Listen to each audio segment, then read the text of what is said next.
প্রিয় শিক্ষার্থী বন্ধুরা, তোমাদের সকলকে স্বাগত জানাই আমার ইউটিউব চ্যানেলে। আজ আমি তোমাদের সঙ্গে তোমরা যারা ক্লাস 3তে পড়ো তোমাদের গণিত বিষয়ের 19 দাগের যে স্কুলটি রয়েছে সুনীতি একাডেমি কোচবিহার, এই স্কুলের থেকে তার প্রশ্ন এবং উত্তরের সমাধান নিয়ে এলাম গণিতের।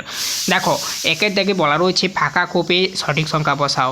310 থেকে 20 বেশি সমান দেওয়া রয়েছে, দেখতে পাচ্ছ। এটার উত্তরটা এভাবেই তোমরা করবে ঘরের ভিতরে, মানে 310 তার সঙ্গে 20 যোগ করলে 330 হবে। তো এটা তোমরা পুরোটাই ঘরের মধ্যে কষে দেখিয়ে দেবে, যেমনটা আমি এখানে দেখিয়েছি। 330 হবে যোগফলটা আর কি। তারপরে দেখো, একটি মাকড়সার 8টি পা হলে 4টি মাকড়সার ড্যাশটি পা।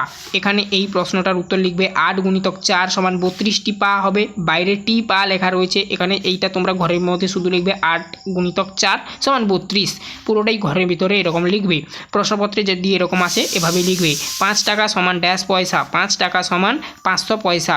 মানে কিভাবে হচ্ছে 100 পয়সা, মানে 1 টাকা সমান 100 পয়সা, সেদিক দিয়ে 5 টাকা বলেছে, 100 সঙ্গে 5 গুণ করলে কত 500 হচ্ছে, তো সেদিক দিয়ে 500 পয়সা আমি করে দেখিয়ে দিলাম, এখানে দেখতে পেলে। তারপর দেখো, 8 বার 4 ঘর লাফালে যাওয়া যায় ড্যাশ ঘর। এখানে কি হবে, 8 বার 4 ঘর লাফালে 8 4 32 ঘর, তো 8-এর সঙ্গে 4 গুণ করবে, যেহেতু 8 বার 4 ঘর, মানে সরি এখানে বলা রয়েছে 8 বার 4 ঘর, হ্যাঁ 8 বার 4 ঘর লাফালে যেহেতু বলা রয়েছে 8-এর সঙ্গে 4কে গুণ করতে হবে, 32 হবে। এই ঘরের মধ্যে এরকম লিখবে।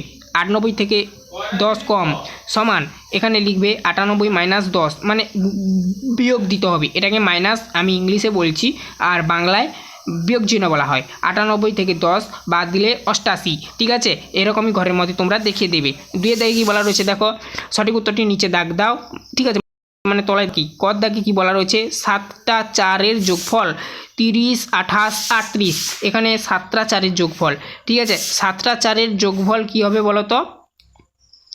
দেখো খুবই সহজ, 28 গুণ করে দেবে। তুমি তো আর মানে 7 বার 4 লিখতে যাবে না, ঠিক আছে। তো এই জন্য বলা হয়েছে 7টা 4-এর যোগফল 28 গুণ করে দেবে, সহজ পদ্ধতি গুণ, ঠিক আছে, যোগের সহজ পদ্ধতি গুণ।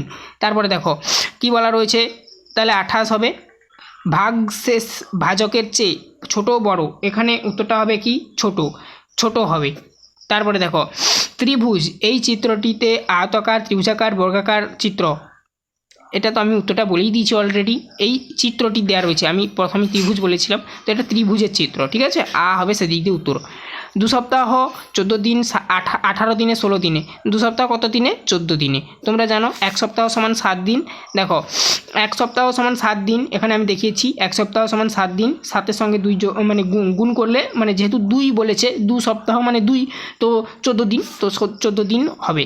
5টি 10 টাকা মিলে হয় 40 টাকা, 50 টাকা, 60 টাকা। 5টা 10 টাকা, তাহলে 5টা মানে কি 10-এর সঙ্গে 5 গুণ করলে কত হয়, 10 5 50, নামটা জানো তোমরা, তো 10 5 50, তাহলে উত্তরটা কি হবে, তাহলে 50 টাকা। তারপরে দেখো, ভাজ্য ভাজক ভাগফল ও ভাগশেষ নির্ণয় করো। 49.6, তো এটাকে হচ্ছে এভাবেই দশক আর একক, মানে একক দশক লিখে করতে হবে। দেখো 49.6 এটাকে কি মানে কীভাবে ভাগ করবে, এইভাবে দেখতে পাচ্ছ, এককের ঘরে 9 লিখবে, দশকের ঘরে 4 লিখবে, এদিকে বাইরে এটা হচ্ছে মানে ভাগ করার যে চিহ্ন, সেটা বাইরের ঘরে 6 লিখবে, যেহেতু 6 দিয়ে ভাগ করতে বলেছে। দেখো 8 6 48, এবার 49 থেকে 48 ছোটো, তো বসাবে, আর 8 7 56, 49 থেকে বেশি হয়ে যাচ্ছে, যাবে না, তার জন্য 8 মানে 8 6 মানে 6 8 48 বা 848 যাবে না কেন, তো 48 থেকে 49 বাদ দিলে 1। এখানে কি লিখবে, অতএব দিয়ে ভাজ্য সমান 49, ভাগফল সমান 8, মানে এইটা ভাগফল এইটা, আর ভাজ্যটা এখানে কোনটা 49 এইটা, ঠিক আছে, আর ভাগশেষ 1 মানে এইটা, আর ভাজক যেহেতু ভাগ করা হয়েছিল 6, তো এটা এভাবে লিখে দিবে, উত্তরটা কমপ্লিট হবে। তারপর দেখো এগুলো এরকমই ঘরে ঘরে লিখে দিবে, আমি এখানে জাস্ট ঘর করিনি, তোমাদের এমনি দেখিয়ে দিয়েছি, এগুলো ঘরে ঘরে লিখে দিবে, ওখানে ঘরগুলো যে করা রয়েছে, ঠিক আছে। তারপরে দেখো কি বলা রয়েছে, যোগ করো। 35 টাকা 50 পয়সা, 20 টাকা 0 পয়সা, আর 7 টাকা 20 পয়সা যোগ করতে হবে, ঠিক আছে। তো কীভাবে করবে, 35 টাকা 50 পয়সা, 20 টাকা 0 পয়সা, 7 টাকা 20 পয়সা, তো এটাকে যোগ করলে কী হবে, 62 টাকা 70 পয়সা, মানে 50-এর সাথে 20 যোগ করলে 70 হবে, আর এই 35 20 7 যোগ করলে তোমরা করে দেখে নেবে, তো 62 হবে, মানে 7 আর 5 তার সাথে যোগ করলে, মানে 7 5-এর সঙ্গে যোগ করলে 12, 12 2 হাতে 1 দশক, 3 2 5 হাতের 1 6, তো সেদিক দিয়ে 62 টাকা 70 পয়সা। বোঝা গেল?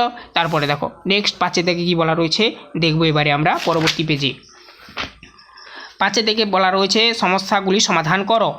বাবা দোকানে গিয়ে 4টি ঘড়ি কিনলেন, প্রত্যেক ঘড়ির দাম 205 টাকা। বাবা মোট কত টাকার ঘড়ি কিনলেন? তো এইভাবে এটা সমাধানটা কীভাবে লিখবে, একটি ঘড়ির দাম 205 টাকা, ফার্স্ট এটা ভাষায় লিখবে একটি ঘড়ির দাম 205 টাকা, নিচে লিখবে 4টি ঘড়ির দাম 205 টাকা গুণিতক 4। যেহেতু 4টি ঘড়ি কিনেছিল তো একটি ঘড়ির দাম যদি 205 টাকা হয় সেদিক দিয়ে তোমার 4টি ঘড়ির দাম হবে 205-এর সঙ্গে 4 গুণ করতে হবে।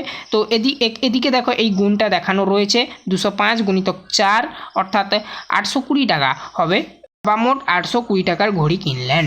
তো এটা অতএব দিয়ে লিখতে হবে, ঠিক আছে। এরপর নেক্সট কি বলা রয়েছে দেখো, 705টি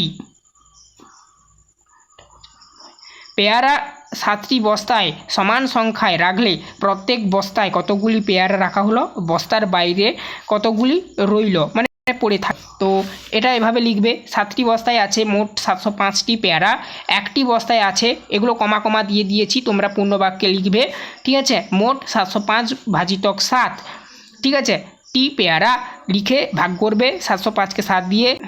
আচ্ছা ভাগটা এভাবে করবে তোমরা, ঠিক আছে। তো প্রত্যেক বস্তায় 100টি পেয়ারা রাখা হলো, বস্তার বাইরে 5টি পড়ে রইল।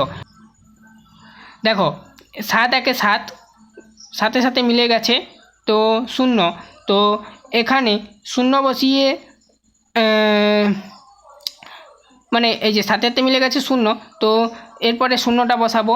তো দেখো 0 0 মিলে গেল, তো এখানে 0 বসিয়ে 5 নামাবো, 5 7 থেকে ছোট, তার জন্য আর ভাগ যাবে না, এই জন্য এইটা হচ্ছে আমার ভাগ শেষ থাকছে, ঠিক আছে। তো এভাবে তোমরা ভাষায় তারপরে লিখবে।